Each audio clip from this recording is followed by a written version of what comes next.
કે હવે હું માટલા કરતા કઈ રીતે શીખું? હા, સમજી ગયો.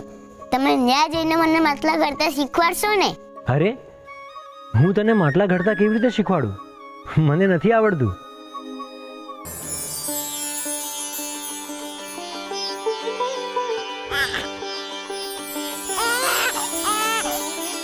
ગોરાભા, કાનુડા જેવો દીકરો જન્મ્યો છે.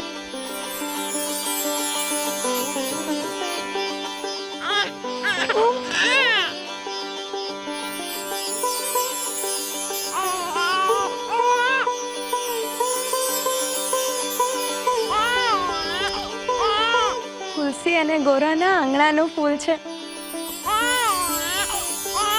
ભાઈ, આનું નામ શું રાખીશું? ગોવિંદની કૃપાથી થયો છે ને, એટલે આપણે એનું નામ ગોવિંદ રાખીએ.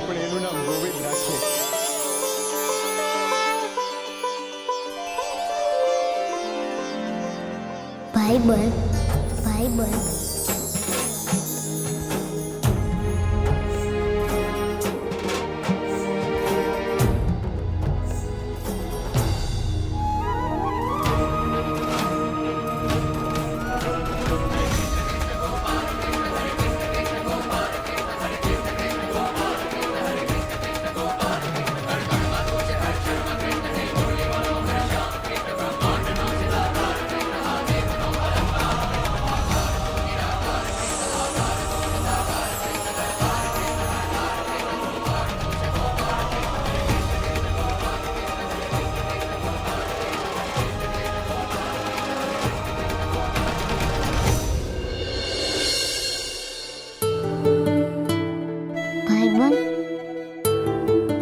વાત પૂછું?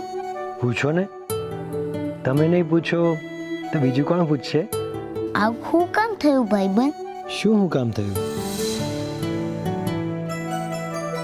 હું ન્યા પણ છું ને આયા તમારી પાસે પણ.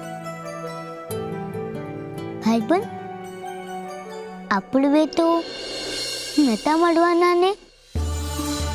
અને આમાં સાચો ગોરા કોણ છે? એ નીચે છે એ મને કાંઈ સમજ નથી પડતી ભાઈબંધ. મારે મન તો બંને ગોરા સાચા જ છે. ગોરા, જે રીતે મનુષ્ય ધારેલા કાર્યો સફળ થાય એટલે એ તેમના હાથે બનેલો પ્રસાદ મને ચડાવે છે, એ જ રીતે આ ગોરાએ આ ગોરાને એટલે કે એના બાળપણને અર્ધ જાગૃતપણે મને સમર્પિત કરી દીધો છે. પણ આવું શું કામ થયું ભાઈબંધ? કારણ કે પહેલા બધા તમને ગોરાભા કહીને બોલાવતા હતા, અને હવે તમને બાપા કહેવા વાળું કોઈ આવી ગયું છે એટલે. પણ ના, પોતાના બાળપણ, પોતાની નિર્દોષતા વગર એ ગોરા ભક્તિમય ગોરા કેવી રીતે બનશે? એ જ તો મારા ભક્ત ગોરાના જીવનનો પડકાર છે રૂકમણી. હવે એણે મોટા થવું પડશે અને એણે ભક્તિમાં લીન રહેતા ગોરાભામાંથી એક જવાબદાર પિતા ગોરા કુંભાર બનવું પડશે.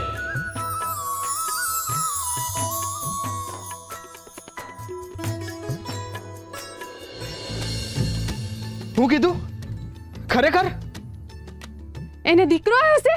હા, આજે હવારે હું પાણી ભરવા જાતી હતી ને તાર ચોરાફાએ બાળકનો હસવાનો અવાજ આવ્યો. આ અવાજ એટલો મીઠો હતો કે વાત જ ના પૂછો. અને આ ગોરા જન્મ્યો ને તારે અસલ એના જેવો દેખાતો હતો, અને ગોરાએ તો એનું નામય પાડી દીધું છે, ગોવિંદ. ગોવિંદ. હે હરી, તમારો જેટલો પાડ માનો ને એટલું ઓછું છે. તમે મારા ભાઈના ઘેર પાયણું બંધાયું છે. છકરી કાકી, હવે બાળક આવી ગયું છે તો મારો ભાઈ ચોરા પર થોડી રહેશે. આ ગોરાને તો મેં બહુ કીધું કે મારા ઘેરે આવતા રહો, અને આ ગોરા કોઈનું માને એમ છે? સકરી કાકી એ માનશે. એને મારી વાતનું વેડ રાખવું જ પડશે. હવે બાપા ઘરે નથી તો એની જવાબદારી તો મારી જ કહેવાય ને. હાલો સકરી કાકી, આપણે એને જઈને લઈ આવીએ. હા હાલ સુરા, આપણે ગોવિંદને ઘરે લઈ આવીએ. હાલ. ખબરદાર, જો આ ઘરની બહાર પગ મૂકશે તો હાલો હાલો કહીને હરખાઈને નીકળી પડ્યા. અરે ઘરની લક્ષ્મીને તો પૂછો કે આ ઘરમાં કચરો પાછો જોઈએ છે કે નહીં. બસ મીઠી, ગોરા મારો નાનો ભાઈ છે. તને ગોરા ને તુલસી વહુ નથી ગમતા, પણ નાના જન્મેલા બાળ ગોવિંદે તારું શું બગાડ્યું છે? ક્યાંક તો હરીની બીક રાખ. શું કીધું તમે? તો બીજું શું કહું? હું અટાણે જ એમને લેવા જાઉં છું. હાલો સકરી કાકી. હાલો.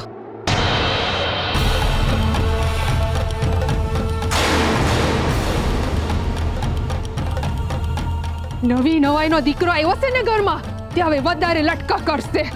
અને પેલી દોડી લઈ આવો, જાઓ. પછી હું પણ જોઉં છું કે કેવી રીતે ઘરમાં પગ મૂકે છે. ને પછી એમને રહેવું હોય ને બહાર એમની હારે તો રે.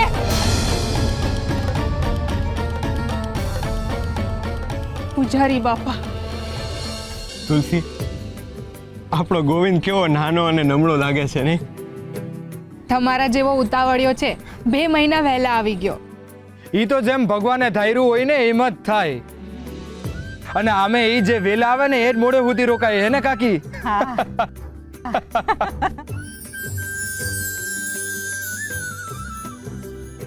ગોરા બેટા, તમે ત્રણેય જણા વાત કરો, હું જઈને આવું છું.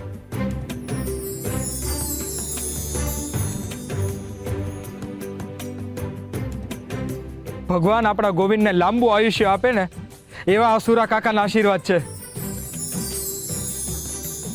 ભત્રીજાનો જન્મ ભલે ગમે તે રીતના થયો હોય, પણ એનું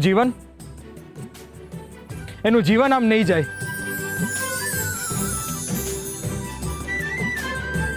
ભાઈ, આ અસલ તારા જેવો દેખાય છે હો. જો ગોવિંદ, કોણ આવ્યું? સુરા કાકા. ભાઈ સુરા, મેં તો સપનામાં નહોતું વિચાર્યું કે ભાઈબંધને જેટલો પ્રેમ કરું છું ને એટલો કોઈ બીજા માણસને કરી શકીશ. હા, ગોવિંદ આટલો અમથો છે, તેમ છતાં એના જન્મતાની હારે જ મારા મનની લાગણી એની હારે જોડાઈ ગઈ. ગોરા, હવે તારા માથે આ નાનકડા ફૂલ જેવા દીકરાની જવાબદારી છે, જે તારે એક બાપ બની નિભાવવી પડશે હો. મને એની ચિંતા નથી ભાઈ. મારો ભાઈબંધ મારી હાથે રહીને હંધુય પૂરું પાડશે. કઈ રીતના? આ ચોરા ઉપર રહીને? અને તું આ ગોવિંદનો તો વિચાર કર. જો હું તમને ત્રણેયને ઘરે લઈ જવા આવ્યો છું, તમે હાલો મારા ભેગા. પણ ભાઈ, જો ગોરા, હું તારી એકેય વાત નથી સાંભળવાનો. તારા ઘેર દીકરો થયો છે, તું એક બાપ છો અને હું મોટા બાપા. અરે મારી એ ગોવિંદ પ્રત્યે એક જવાબદારી હોય કે નહીં? જો મારે તારી ના નથી સાંભળવી. તુલસી વહુ, તમે તો કંઈક સમજો. માફ કરજો શુરાબા, પણ ઈ ટાણે જ્યારે અમને ઘરમાંથી મીઠી ભાભીએ ધક્કો મારીને કાઢી મૂક્યા હતા ત્યારે તમને આ વિચાર ના આવ્યો? એ તો ભગતની ભક્તિ અને હરિની કૃપાથી મારું બાળક બચી ગયું. બાકી અમને ઘરમાંથી ધક્કો મારીને કાઢી મૂક્યા હતા એ ટાણે મને ખૂબ જ પીડા ઉપડી હતી. મને તો બીક લાગી ગઈ હતી કે મારા બાળકને કંઈ થઈ ન જાય. એ આખી રાત મેં પીડામાં અને બાળક ખોવાના ડરમાં રીબાઈને કાઢી હતી. મીઠી ભાભી જો માં હોત તો એ મારી પીડા સમજી શક્યા હોત. હું એમનો વાંક નથી કાઢતી, પણ જ્યારે મેં આ બાળક મારા હાથમાં લીધું ત્યારે મને ખબર પડી કે પીડાની પરાકાષ્ઠાએ પહોંચીને જે સુખ છે તે માં બનવું, જે હજુ ભીતર છે અને એની હયાતી અખંડ રાખવાની ધૂન એટલે માં બનવું. માફ કરજો મોટા ભાઈ, ગોવિંદ તમારો જ ભત્રીજો છે. એને વહાલ કરવાનો અને રમાડવાનો હક પહેલા તમારો છે. પણ અમે એ ઘરમાં હવે ક્યારેય પગ નહીં મૂકીએ.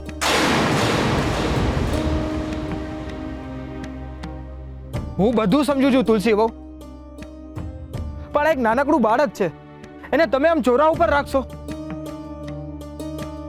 અરે તમે ક્યાં જશો? ગોરા તું તો વિચાર કર, તમે શું ખાશો? ગોવિંદનો જન્મ હરિની કૃપાથી થયો છે. એને જો જન્મ આપ્યો છે ને તો આશરો એ જ આપશે. આ પૃથ્વી પર હંધો એની નિયતિ મુજબ થાય છે. જો હરિયાને જન્મ આપી શકે તો જમવાનું એ આપશે ને જમીને એ જ આપશે.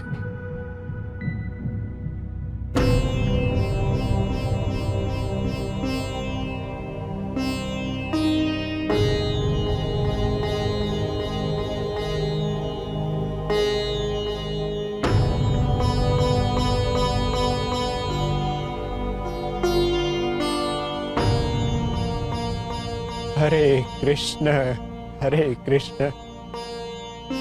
બેટા, જીવનમાં ક્યારેય મન અશાંત થઈ જાય ને તો હરિનું નામ લેજે. હરિ હંતુય સારું કરશે.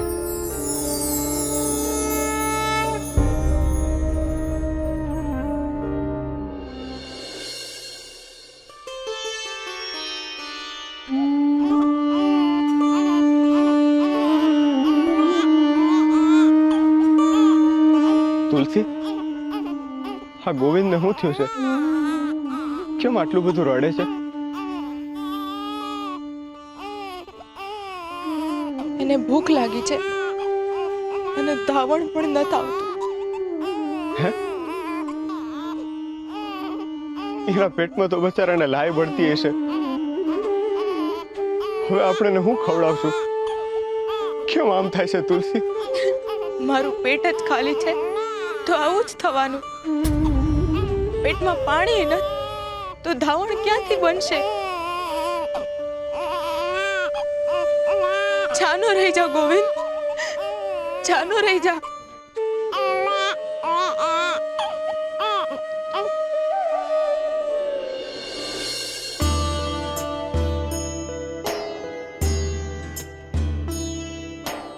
હે હરી, ખાક મારક બતાડ. ભાઈબંધ, હું શું કરું? ગોવિંદ રડે છે ને મારાથી જોવાતું નથી. મારું મન વિચલિત થઈ જાય છે. તમે તો અન્નદાતા છો, એની ભૂખ ભાંગવાનો રસ્તો દેખાડો કોઈ. ભગત, આમાં હરીને વચ્ચે ના લાવશો. આ રસ્તો હવે તમારે જાતે જ શોધવો પડશે.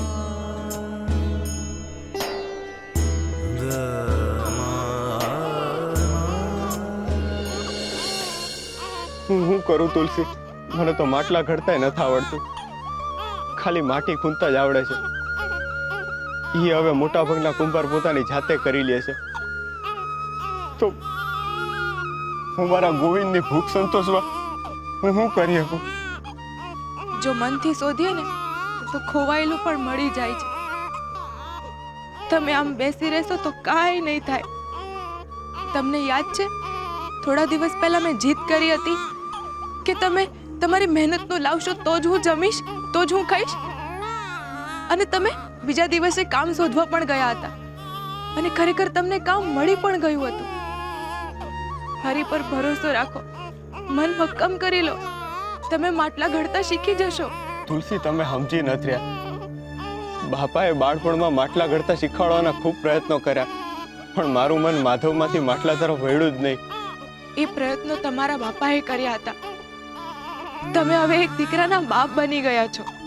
એ મનમાં રાખીને પ્રયત્ન કરશો તો કદાચ તમે શીખી જશો.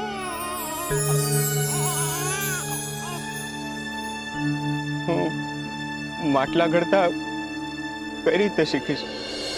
બોલો ને ભાઈબંધ. શું?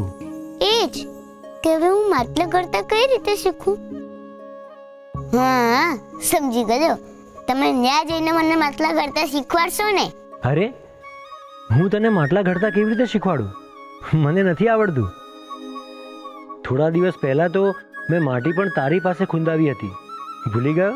એટલે તમને માટલા ઘડતા નથી આવડતું? મને કેવી રીતે આવડે? અરે ભાઈ, હું તો સીધો સાદો ગોવાળિયો છું. મને તો ગાયો ચરાવતા આવડે. હું કુંભાર નથી. મેં તે દિવસે ગણપતિ દાદાને નવડાયા હતા. તે દિવસે તમે ગણપતિ દાદાની નવી મૂર્તિ ઘડી હતી ને? તમે મને પકડી પાડ્યો હો. બસ તો ઉપર ચડી ગયો. તમે એવી જ રીતે મને નીચે જઈને માટલા ઘડતા શીખવાડો, એટલે હું હંધાય હતું માટલા ઘડી શકું. પરિવર્તન.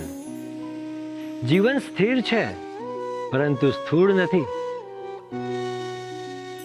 જીવનના પાયામાં ગતિ રહેલી છે. એ સતત વહેતું રહે છે, ક્યાંય અટક્યા વગર. એક બાળકનો જન્મ એના માતા પિતાના સંબંધનું પરિવર્તન છે. પછી ધીમે ધીમે એ બાળક સંસારની ક્રિયાઓ શીખે છે અને તરુણ બને છે.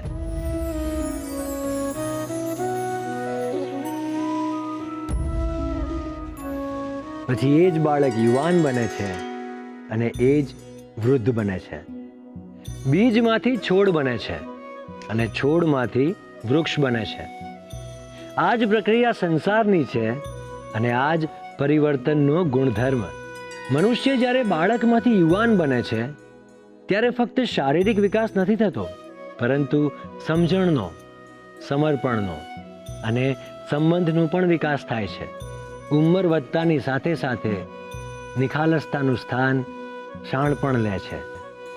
અને એટલે જ વિકાસ અને પરિવર્તન કંઈક સારું મેળવે છે તો કંઈક સારું ગુમાવે પણ છે.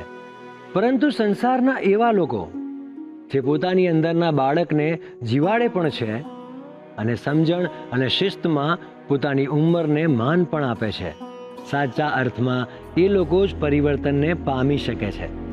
એટલે જ માણસ મોટું થાય છે ને હારે હારે એનું મન પણ મોટું થવું જોઈએ. પરિવર્તનથી એનું વર્તન પણ બદલાવવું જોઈએ, બગડવું ન જોઈએ. હે ને ભાઈબંધ? હા ભાઈબંધ.